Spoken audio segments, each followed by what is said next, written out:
Oh, hello to all of my amazing Geminis. Gemini, your ruling planet is about to go retrograde. So I will let you all read up on that while I focus on your general reading. Let's get into it. Most High God in the universe, please give me a special reading for my amazing Geminis as it relates to every area of their lives, specifically in areas of power and intellect, money and wealth, creativity and emotions, and spirituality, and where my Geminis need to take action. Let's go, Geminis.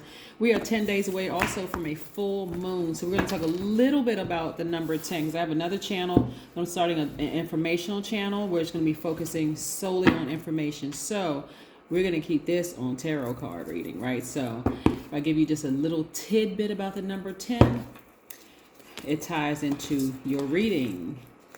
So the number 10, as I'm laying these cards out for all to see, just simply means instant manifestation. Yes, instant manifestation. I see a lot of people instantly manifesting the things that they want. Here we have the Seven of Swords. Yes. We have the Knight of Wands. We have the Four of Cups. Yes. Who is overthinking some things? Yes, we have the King of Swords. You don't need to overthink anything. Geminis, come on. You all are too smart and too powerful. You're very, very smart. You all have been adapting to stuff for far too long. Manipulative energies around you. Sever ties. You got a sword. Sever ties with that type of energy so that you can get focused. So you can really, really get focused. A challenging relationship for a lot of you all are coming to an end, right? A lot of you all have been seeing the number 10 all around you. You've been seeing in the form of 9 plus 1 or 9 and 1, 2 and 8, 7 and 3, 4 and 6, 5 and 5, and then so all the way back to 9 plus 1, right? You've been seeing the number 10. So a lot of you all have been manifesting things and not even realizing that you're manifesting things. So many people are so nervous about Mercury going retrograde. They're just like, like throwing things out of whack. Like, oh my God, it's coming, it's coming, it's coming. This isn't the first time, right? So I see a lot of you all taking your power back. You're at the end of a long and challenging relationship, right? Get that third eye open. Get it open, right? You're wiser now, right? So when I hear people say, oh, my dreams, I can't remember my dreams. I feel like there's some blockages and there's a third eye. Yep. Here's some gemstones and crystals. I'm going to put them at the night. When you first watch this video, you may not see them because I'm going to wait until all of the videos are up before I put all the gemstones and crystals that can help you resonate with your third eye. Listen, all you need to know right now is that you're coming to the end of a long and challenging relationship. Somebody has been doing some reading, a lot of self-help books, like really just focusing on how to not become so adept to situations that really, really cause them to feel powerless in situations. Like, I don't want to adapt to that anymore. I just don't want to do it anymore. So somebody has been reading a lot of books. Listen, the closer and closer we get to this full moon, which is, like I said, is about 10 days, the more and more things are going to come up in your spirit that's going to be exposed about people. That's not for you to go backwards. Even if you have some thoughts, that's not even for you to even overthink it. Just be grateful that you sever ties. Like, seriously, just be great. You're wiser now. You're more knowledgeable about a situation. This is not the time to beat yourselves up and say, oh, I should have known. No, Stop all the negative self-talk, Gemini. Just move on. Move on. For some of you all, like I said, by the time the full moon comes around, you'll be completely out of the situation, whether it's a job, a romantic relationship, a friendship, or something that's coming to an end. You are only focusing on your highest frequency right now. Indigo kyanite is really, really good. It stimulates the pineal gland. It cleanses negativity and also it purifies the body and it lifts the vibration. Labradorite is also good. It boosts spiritual energy. It clears and protects the aura. It helps with eye and brain disorders. I mean, there's so many you can look up online, but I'm going to, like I said, at the end of all the readings when I upload them, you can come back and see the gemstones and crystals that I'm trying to get all the cards out. Yeah, because you're trying to make room for this more money coming your way, because this is what you want to hold space for, the energy of money that's coming your way. Sitting down overthinking this about somebody being a manipulator, a liar, and all things, just It doesn't serve anybody any purpose.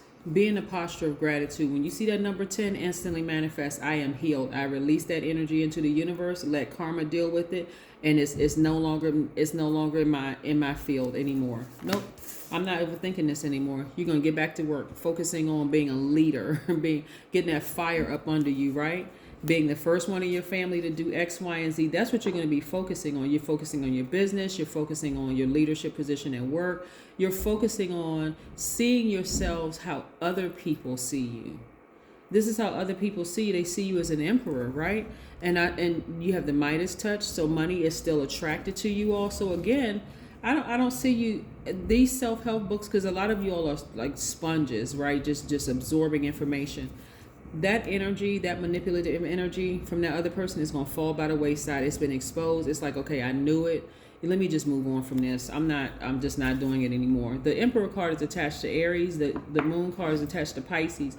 You know, the Aries is the first sign in the Zodiac, and Pisces is the last sign in the Zodiac. You are like, from top to bottom, I'm no longer interested in this energy anymore. I'm only focusing on this. This Sun card is attached to Leo. I'm only focusing on this because you could have these in your chart, right? Not because you're in a relationship. You could be in a tricky relationship with one of these signs.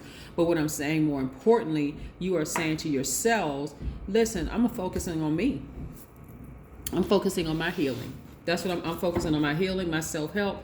I'm not adapting to craziness anymore. I'm not adapting to a manipulator. I don't care what form they come in. Some of you all have been in real tricky relationships with people for a long time, and you're not going to be in a tricky relationship with yourselves anymore. It's just like, I'm moving on. So that's what I'm seeing. I see you all getting really, really laser focused. Let's pull some oracle cards and see what these oracle cards have to say. You're connecting with your womb. Now, what this really means is that you're connecting with your passion, right? Because men obviously don't have a womb, but this is what it really means. You're connected to something that you're very passionate about. All the depth of emotion that you had for them is gone because they keep being exposed. Like, how many times do they need to be exposed as being manipulators and liars? Now, the tricky thing that's coming up with Mercury going retrograde, and the fact that Venus is also retrograde, so is Uranus is retrograde, is in the matter of love, the matter of heart, things are going to get really, really tricky. A lot of miscommunication coming through. You know, you may be thinking about, oh, we were, best friends, or I really love my favorite cousin, or this is my favorite aunt or uncle, or whatever the case may be. But again, when you go back and look, because it's not just that's going to be exposed. It's also going to be how they were manipulators, liars, cheaters, the whole sociopaths, psychopaths, or whatever. That's when you're going to be in this posture of gratitude. Like, wow, you know what? I'm glad that all these things coming to light, because you all are thinkers by default. So all those thoughts going to be swirling around in your head and sending it's going to seem like it's sending mixed messages, but it's not sending mixed messages at all. That's why I try to help people with Mercury. It's not sending mixed messages. It's Mercury being, and also you got this full moon that's coming too. So things are going to be fully illuminated in your spirit, all kinds of messages coming through. Surrender to the divine, to your highest selves. That's what you want to surrender to. Surrender to your divine, the divine, the high, whatever you call the divine, whether you call it the divine, most high God, the creator.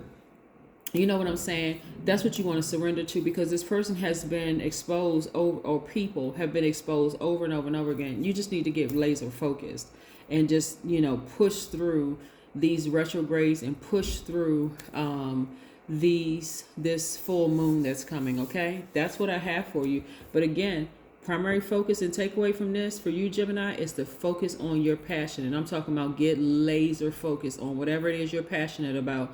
Write it out so you can see it. Get a vision board so you can see it. Whatever you need to do, but focus on your passions right now, because the energies that you have, that you're about to sever ties with, or that you've already severed ties with, like I said, emotionally, that's coming to an end. You're going to feel powerful again. You're going to be back on top again. While this person, like I said, the energy of that person and your spirit is going to fall by the wayside. Okay, I'm not saying they are going to fall, but their energy is going to fall. And if they happen to fall, it's because it's the karma that they created, right? Yeah, karma's neither good or bad. It just is. Whatever they put out in the universe is what's coming back to them. Just like whatever you put out in the universe is coming back to you. That's what I'm saying. Stay laser focused on whatever it is you're passionate about. It's going to pay off hefty because money is already attracted to you. So it's going to be that concentration and focus because by default, Gemini, you all adapt to situations very, very easily. You're a very smart sign, but you also adapt to situations. And that can be a good thing or perceived as a bad thing. You got to choose. That's what I have for you, Geminis. Continue staying focused so you can continue winning, right? And don't forget to get some sun. Remove all that stale energy. Like when things are exposed, like, oh, you want to just live in your head with all of this information and just keep overthinking it. Don't do it, Gemini. Don't even do it to yourself. If you ended the relationship, move on emotionally, physically, mentally, so that you can continue thriving. That's what I have for you, Geminis. Bye.